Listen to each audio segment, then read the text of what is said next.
오늘 우리에게 주시는 하나님의 말씀은 레위기 10장 12절부터 20절까지입니다.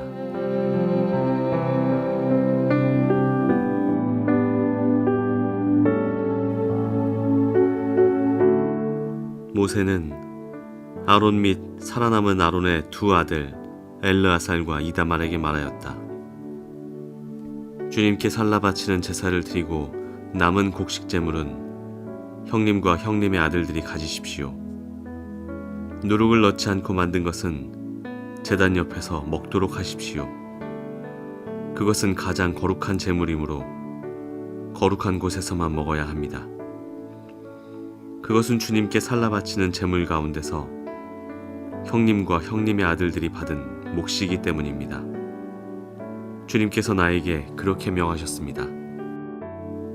그러나 흔들어 바치는 가슴 고기와 높이 들어 바치는 넓적다리 고기는 정결한 곳이면 어느 곳에서든지 형님과 형님의 아들들과 형님의 딸들도 함께 먹을 수 있습니다.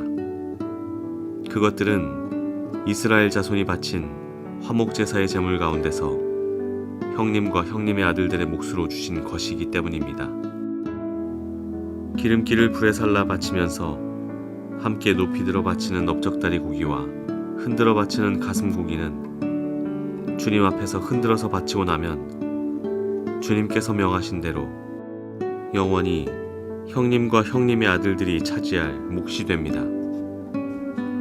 모세는 백성이 속죄제물로 바친 순염소를 애써서 찾아보았다. 그러나 그것은 이미 타버리고 없었다. 모세는 아론의 남은 두 아들 엘르아살과 이다말에게 화를 내면서 다그쳤다. 어찌하여 너희는 성소에서 먹어야 할 그 속죄제물을 먹지 않고 불살라느냐? 속죄제물은 가장 거룩한 것이 아니냐? 너희가 주님 앞에서 회중의 죄를 속하여 주어서 그들이 용서받게 하려고 이 제물을 너희에게 먹으라고 주신 것이 아니냐? 그것은 성소 안에까지 피를 가지고 들어가는 제물이 아니므로 너희는 내가 명령한 대로 그 제물을 성소 안에서 먹었어야만 했다. 이 말을 듣고 아론이 모세에게 대답하였다. 보십시오. 오늘 내 아들들이 속죄를 받으려고 주님 앞에 속죄 제물과 번제물을 바쳤습니다. 그런데 이런 참혹한 일이 오늘 나에게 닥쳤습니다. 그러니 내가 무슨 염치로 오늘 그들이 바친 속죄 제물을 먹는단 말이오. 내가 그들이 제물로 바친 고기를 먹으면 주님께서 정말 좋게 보아주시리라고 생각합니까? 이 말을 듣고 보니 모세도 그렇겠다는 생각이 들었다.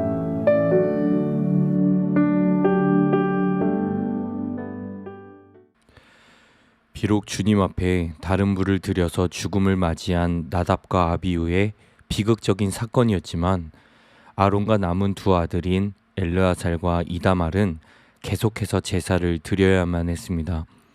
본문 12절과 13절입니다. 모세는 아론 및 살아남은 아론의 두 아들 엘르아살과 이다말에게 말하였다. 주님께 살라 바치는 제사를 드리고 남은 곡식 제물은 형님과 형님의 아들들이 가지십시오. 누룩을 넣지 않고 만든 것은 제단 옆에서 먹도록 하십시오. 그것은 가장 거룩한 제물이므로 거룩한 곳에서만 먹어야 합니다. 그것은 주님께 살라 바치는 제물 가운데서 형님과 형님의 아들들이 받은 몫이기 때문입니다. 주님께서 나에게 그렇게 명하셨습니다. 모세는 아론과 남은 아들들에게 제사장의 몫을 알려줍니다. 불로 살라 바치는 제사를 드리고 남은 곡식 제물은 제사장들의 몫으로 하나님께서 돌려주십니다. 그러나 아론과 그의 아들들은 그것을 집으로 가져가서 먹을 수는 없었고 반드시 거룩한 성소인 제단 옆에서 먹어야만 했습니다. 뿐만 아니라 흔들어 바치는 요제를 드린 후 넓적다리 고기와 흔들어 바치는 가슴 고기 또한 거룩한 곳에서 먹어야 했습니다. 그런데 문제가 생겼습니다. 16절에 모세는 백성이 속죄제물로 바친 순염소를 애써서 찾습니다. 그러나 그 재물은 이미 다 타버리고 없었습니다. 분명히 제사장들이 먹어야 할 재물이 남아 있어야 했는데 하나도 남김없이 타버린 겁니다. 모세는 하나님께서 명령하신 속죄제 제물을 먹지 않고 다 태워버린 이 사건에 대해 매우 화가 났습니다. 그래서 아론의 두 아들에게 화를 내며 다그칩니다. 17절입니다. 어찌하여 너희는 성소에서 먹어야 할 그 속죄제물을 먹지 않고 불살랐느냐? 속죄제물은 가장 거룩한 것이 아니냐? 너희가 주님 앞에서 회중의 죄를 속하여 주어서 그들이 용서받게 하려고 이 제물을 너희에게 먹으라고 주신 것이 아니냐? 그러니까 아론과 두 아들들은 이 백성들이 죄를 사함받기 위해 바친 제물을 거룩한 성소 안에서 먹었어야만 했습니다. 그런데 지금 그렇게 하지 않은 겁니다. 지금 모세는 하나님의 명령을 어긴 아론과 두 아들에게 옳은 이야기를 하고 있는 겁니다. 그런데 모세의 이러한 이야기를 듣고 아론이 대답을 합니다. 19절에 보십시오. 오늘 내 아들들이 속죄를 받으려고 주님 앞에 속죄제물과 번제물을 바쳤습니다. 그런데 이런 참혹한 일이 오늘 나에게 닥쳤습니다. 그러니 내가 무슨 염치로 오늘 그들이 바친 속죄제물을 먹는단 말이오. 내가 그들이 제물로 바친 고기를 먹게 되면 주님께서 정말 좋게 보아주시리라고 생각합니까? 사실 두 아들은 아버지 아론이 시키는 대로 했기 때문에 화를 엄청 내는 모세 앞에서 아무런 말도 할 수 없었습니다. 그때 이러한 말을 들은 아론이 저러한 말을 하게 된 겁니다. 분명히 법대로라면 거룩한 성소에 들어가서 반드시 먹어야 했던 제물이었습니다. 아론 역시 제사장으로서 이 사실을 모를 리가 없었습니다. 그렇지만 아론은 죽은 두 아들 나답과 아비후의 잘못을 통해 죄 많은 자신의 모습을 보게 되었습니다. 그래서 죄 많은 자신들이 감히 정성스럽게 드린 백성의 속죄 제물을 먹을 수 있겠냐라는 것이었습니다. 죄인이 어떻게 죄인의 죄를 속할 수 있겠느냐라는 말입니다. 아론과 두 아들은 비록 주님의 기름 부음을 받아 제사장으로 세워졌지만 하나님 앞에서 자신들 역시 이스라엘 백성과 똑같은 죄인에 불과하다는 사실을 겸손하게 고백을 하고 있습니다. 비록 나답과 아비후가 자신들의 불찰로 주님으로부터 죽임을 당했지만 아버지 아론은 다른 애도의 표시는 할 수가 없어서 자복하고 회개하는 마음으로 금식을 했던 것입니다. 20절입니다. 이 말을 듣고 보니 모세도 그렇겠다는 생각이 들었다. 이것은 단순히 모세만의 판단이 아닙니다. 하나님께서도 이러한 아론의 진심 어린 마음을 헤아려 주십니다. 만약에 하나님께서 이러한 아론의 마음을 인정하지 않으셨다면 죽은 두 아들과 같이 아론과 남은 두 아들도 심판을 받았을 겁니다. 그러나 하나님께서는 그렇게 하지 않으셨습니다. 누가 옳은 일을 하였습니까?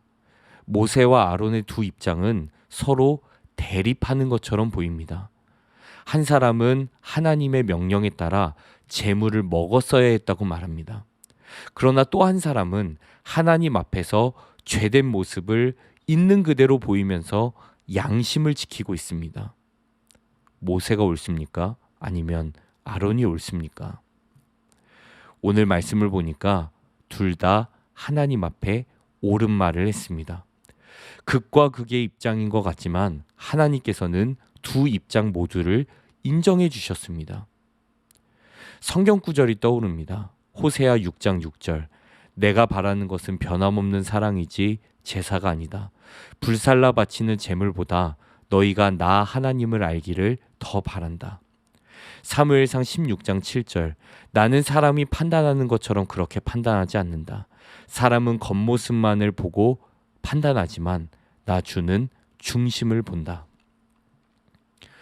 우리는 오늘 말씀을 통해 중요한 교훈을 얻게 됩니다. 하나님께서는 제사보다 진실된 마음, 변함없는 사랑, 하나님 알기를 더 바라십니다. 또한 하나님께서는 겉모습만을 보고 판단치 않으시고 그 사람 마음의 중심을 보시는 분이십니다. 모세는 진심으로 하나님의 법을 지키기 위해 애썼습니다. 아론 또한 진심으로 하나님 앞에서 정결한 모습, 진실된 모습을 지키기 위해 애썼습니다. 사람의 중심을 보시는 하나님 앞에 이 두 사람은 옳다 인정을 받은 것입니다. 우리 주변에도 여전히 이런 비슷한 대립 구도가 있습니다. 현장 예배냐, 온라인 예배냐, 마스크를 쓰냐 벗냐, 과학적이고 의학적인 입장이 중요하냐, 한 사람 한 사람의 마음을 헤아려 보는 것이 중요하냐, 이성이 중요하냐, 감성이 중요하냐 등등. 비슷한 이야기인 것 같으면서도 또 생각해보면 확연히 다를 수도 있는 입장들이 여전히 우리를 고민케 합니다. 그러나 적어도 성도라면, 교회라면 우리 마음의 중심을 잘 살펴보아야 하겠습니다. 직분의 권위로 눌러서도 안 되고 또한 막연한 두려움으로 피해서도 안 되겠습니다. 우리가 이 세상에 살면서 누구를 믿고 누구를 따르며 그분이 어떻게 말씀하시는지를 주의 깊게 묵상하고 기도해 봐야겠습니다. 또한 우리가 성도임을 기억해야겠습니다. 분명한 것은 하나님의 판단은 사람의 판단과 다르다는 것입니다. 이 하나님의 판단은 지도자였던 모세도, 제사장, 예배자였던 아론도 분명히는 알 수 없었습니다. 하지만 마음의 중심이 자기 방어적인 내 입장이 아니라 하나님의 말씀이라면 이해되지 않는 입장들일지라도 하나님께서 인정하실 수 있다는 겁니다. 이러한 문제들은 앞으로도 우리의 삶 가운데 계속해서 있을 것입니다. 바라기는 성도인 우리가 단순히 세상 물정 잘 알아서 합리적이고 논리적이어서 누구나 다 그렇게 생각해서 이런 기준을 넘어서 말씀의 가치로 삶의 어려움과 갈등을 향해 하나님께서는 뭐라 말씀하시는지를 잘 살펴갈 수 있기를 축복합니다. 주님께서 허락하시는 참된 지혜와 그 사랑의 마음이 우리 공동체 가운데 허락될 수 있기를 주님의 이름으로 축복합니다. 기도하겠습니다. 우리 마음의 중심을 보시는 주님, 우리는 여러 가지 대립되는 입장 속에서 늘 갈등하고 고민합니다. 하지만 주님, 오늘 말씀을 다시 한번 기억하면서 우리 마음의 중심을 보시는 주님 앞에 있는 모습 그대로 더 진실된 마음으로, 정직한 마음으로, 사랑의 마음으로 하나하나 문제들을 헤쳐 나아갈 수 있도록 그러한 지혜와 용기를 허락해 주십시오. 주님께 감사드리며 사람의 마음의 중심을 바라보시는 예수 그리스도의 이름으로 기도합니다. 아멘.